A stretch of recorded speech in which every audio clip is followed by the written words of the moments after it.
kerana dengan limpah rahmat dan izinnya dapat saya bersama saudara di kampung Buntal ini. Sebelum saya pergi jauh, izinkan saya perkenalkan diri saya serba ringkas. Nama saya Luqman Adam, berusia 38 tahun, sudah berumah tangga.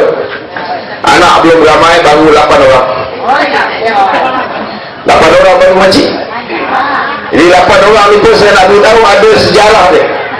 Kalau nak ikutkan anak saya lagi ramai daripada 8. Tapi satu ketika dahulu tuan-tuan, pada tahun 1998, bila berlaku pertentangan krisis di antara Dr. Mahathir dan Anwar Ibrahim, ketika itu saya mengambil keputusan untuk menyokong Anwar Ibrahim. Dan sokongan saya terhadap Anwar ini saudara menyebabkan saya bersama dengan Anwar hampir 6 tahun tuan-tuan. Dan sepanjang tempoh 6 tahun ini saudara, saya dilokapkan di dalam ISA hampir, bukan sekali tuan-tuan, 2 kali. Kali pertama selama 2 bulan dengan Ustaz ni, Ustaz Roslan Kasim. Satu tepukan gemuruh untuk beliau. Kali pertama saya duduk dengan beliau. Kali kedua tuan-tuan, saya kena kursus jaga pajak. Bukan 2 bulan, tetapi kali ini dia tahan saya selama 2 tahun 2 bulan. Lokap pun pernah merasa tuan-tuan. Masuk keluar 8 kali saya dilokap. Tapi bukan kerana saya perompak, bukan kerana saya pencuri, saya tak pernah berlakon mana-mana video lucah, dan saya pun tak pernah buat benda-benda tak baik. Saya, saudara Roslan dan teman-teman yang lain tuan-tuan, ditahan di bawah ISA dan dilokap kerana satu ketika dulu kami mengetuai siri-siri demonstrasi supaya menuntut Datuk Seri Anwar Ibrahim dibebaskan. Tuan-tuan, kenapa saya satu ketika dulu begitu yakin bahawa Anwar ini bersih, bahawa Anwar ini tak melakukan seperti mana yang dituduh oleh Dr. Mahathir. Dr. Mahathir mengatakan Anwar seorang peliwat pada tahun 1998 tuan-tuan. Saya tak percaya, sebab Anwar ini tuan-tuan, kalau kita lihat daripada segi luaran, dari segi gambaran, dengan janggut dia, dengan senyuman dia yang manis, tidak ada siapa pun yang akan percaya dia seorang peliwat. Betul tak betul tuan-tuan? Dia tuan-tuan kalau dia mengucap, saya ambil contoh, ini mineral water, betul tak? Air mati. Tapi kalau Anwar Ibrahim tuan-tuan dia mengucap, dia kata ini bukan air mati, ini sebenarnya air siap, cuma warnanya putih. Kehebatan Anwar Ibrahim tuan-tuan, dia cukup pandai berkata-kata. Bila dia pandai berkata-kata, apa yang dikata orang percaya. Lepas 5 minit dia mengucap tuan-tuan, mineral water, air mati ini orang percaya ianya air siap. Itulah manusia bernama Anwar Ibrahim. Tetapi tuan-tuan, saya mula merasakan ada benda tak kena. Sebab bila saya bersama dengan beliau pada tahun 1998, saya sempat bertanya secara peribadi dengan beliau berhubung dengan isu liwat yang dituduh ke atas diri beliau.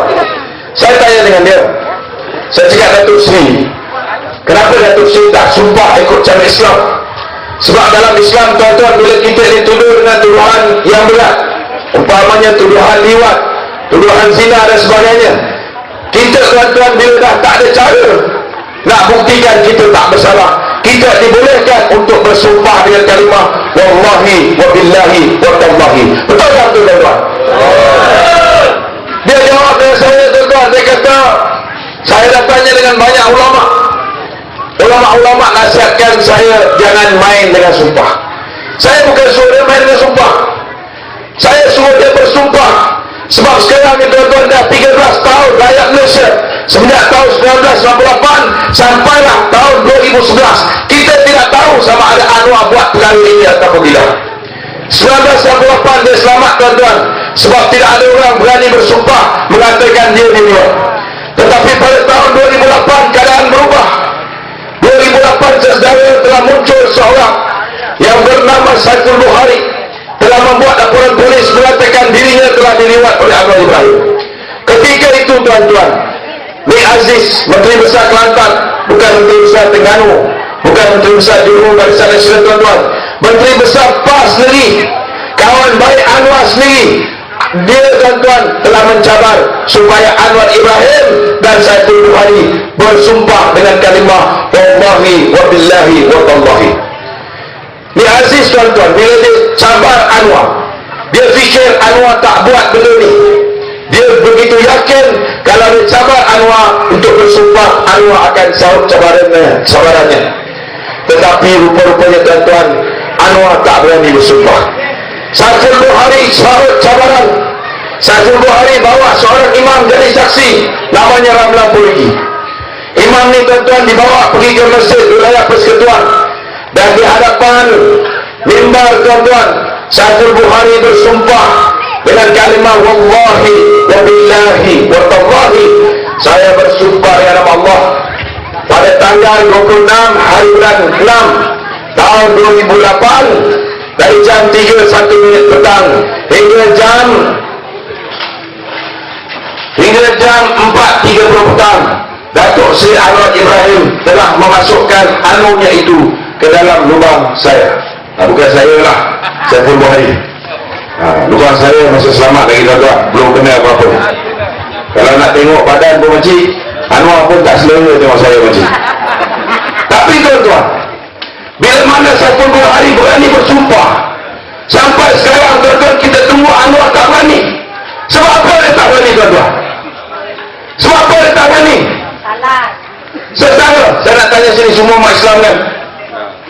Ini semua umat Islam angkat tangan. Yang Islam. Bang, saya nak tanya ni seorang ni. Nama abang apa? Zainal Abidin. Abang pernah tak satu ketika minum arak? Pernah tak pernah? Tak pernah. Sekali pun tak pernah. Betul? Berani bersumpah? Kenapa dia berani tuan-tuan? Sebab apa Encik Zainal berani bersumpah dia tak berani minum arak? Kerana dia tak buat. Sebab dia tak buat. Jadi sampai sekarang tuan-tuan, rakyat Malaysia dah tunggu 13 tahun. 13 tahun kita tunggu bila Anwar tak berani bersumpah. Dia tak berani buat sampai sekarang tuan-tuan. Saudara, saya nak beritahu tuan-tuan, dalam kes ini Anwar tak boleh lari lagi dah. Sebab 3 orang doktor tuan-tuan yang memeriksa Saiful, yang memeriksa belakang Saiful ini, 3 orang doktor ini mengesahkan bahawa mereka telah pun menjumpai Siman. Siman ni bahasa orang putih makcik, bahasa Melayunya air gel. Dan air ni tuan-tuan, itulah orang lelaki ni tu, saya tak nak sebut tuan-tuan. Doktor ini mengesahkan air ini dimiliki oleh Anwar Ibrahim berdasarkan DNA yang mereka temui dari Anwar Ibrahim. Saya ambil contoh pertamanya, berus gigi Anwar. Dia ambil, pihak polis ambil berus gigi Anwar, dia cek, dia ambil DNA. DNA itu sama dengan DNA orang yang punya air dalam lubang sakit. Yang kedua, doktor tu ni polis ambil mineral water. Bila Anwar minum mineral water tuan-tuan, dia berpeluh, tangan dia tu ada peluh tu diambil tuan-tuan, dan mereka dapat ekstrak, dapat keluarkan DNA. Dan DNA ini juga sama dengan DNA lelaki yang punya instrumen dalam lubang Saiful itu tadi. Tapi tuan-tuan bila bawa pergi mahkamah, mahkamah kata okey, kita tak nak pakai daripada berus gigi, kita tak nak pakai daripada botol, kita nak supaya Datuk Seri Anwar Ibrahim dengan rela hati menerima setitis darah. Tuan-tuan, saya nak beritahu saudara, Anwar Ibrahim bila puncak berapi-api, berkobar-kobar, betul tak betul? Dia kata saya rela berjuang, jiwa saya, raga saya akan berjuang berhabis-habisan hingga ke titisan darah yang terakhir. Ini kata Anwar Ibrahim. Sekarang tuan-tuan, kita bukan nak dia berjuang hingga titisan darah yang terakhir, kita cuma minta darah setitik je tuan-tuan. Betul tak? Kita minta darah setitik. Sebab kalau dia bagi kita darah setitik, maka kita akan tahu bahawa Siman yang dijumpai dalam lubang itu tadi ialah milik Anwar Ibrahim. Tetapi tuan-tuan, sampai sekarang Anwar tak berani nak bagi benda ni.